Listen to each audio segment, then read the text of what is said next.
It's been nearly 3 months since it became legal for Floridians to openly carry guns in public. And that change has had some 911 lines busy with confused callers. WESH 2's Summer Knowles is here in studio. And Summer, there seems to be a lot of fear along with that confusion. Absolutely. There's fear, there is confusion and uncertainty, specifically for parents whose kids are now seeing people openly carrying guns. I recently spoke with parents, students, and deputies about how this new law is impacting them and what deputies say about what is legal, what is not, and what they can and cannot do now that that law has passed.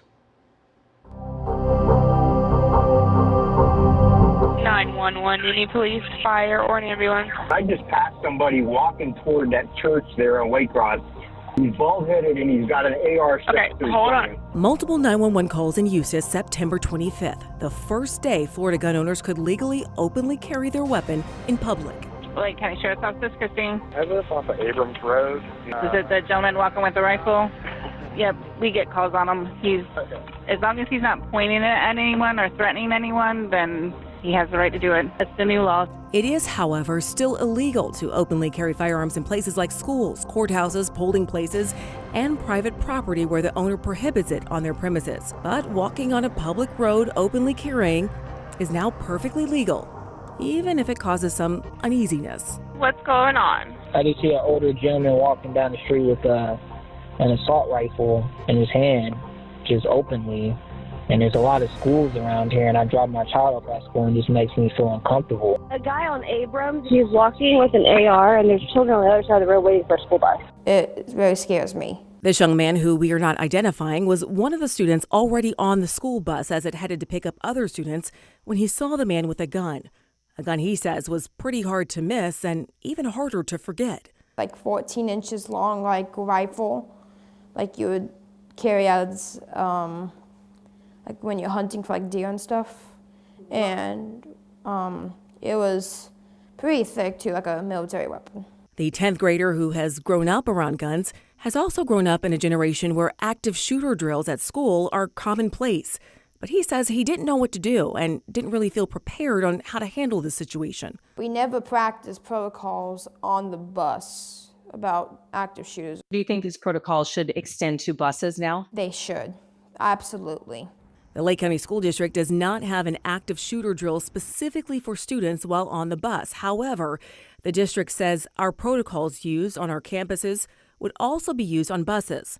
All employees, including bus drivers, are trained on our emergency protocols, and any additional training for bus drivers is directly provided by the Transportation Department. As far as this specific incident, the district knew about the armed man and sent out this email warning school administrators to have their staff be vigilant, attaching this picture for reference. We're just trying to confirm who you are. We'll confirm the rest of the details of the investigation. Mike, you're on your way. Well, I know I'm going to be on my way. The same man, weeks later, still walking around with his gun. But this time, police say they got a call about him handling it in a threatening manner, something he adamantly denied. Because unless someone can show me a video or picture of me assaulting someone by pointing my weapon at somebody, you're going to have a lot of issues. It's definitely a threat. Randy Nolan admits he heard about the law change, but didn't necessarily expect it to play out on a public street near his home and at a school bus stop in his neighborhood, which is why he called his local police department to complain. Basically, his answer was, nothing we can do.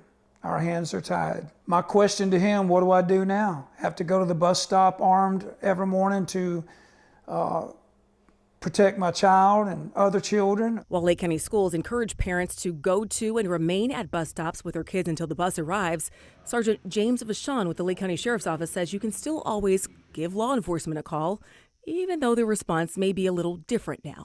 Well, before it was a little more urgent because it was illegal. You could not display a firearm. Now it's more of a triage situation where what are they actually doing with the firearm? If they're simply carrying it on their person, that's not illegal. Not much comfort for Nolan, who says he's just a dad wanting to protect his son. The intent is unseen.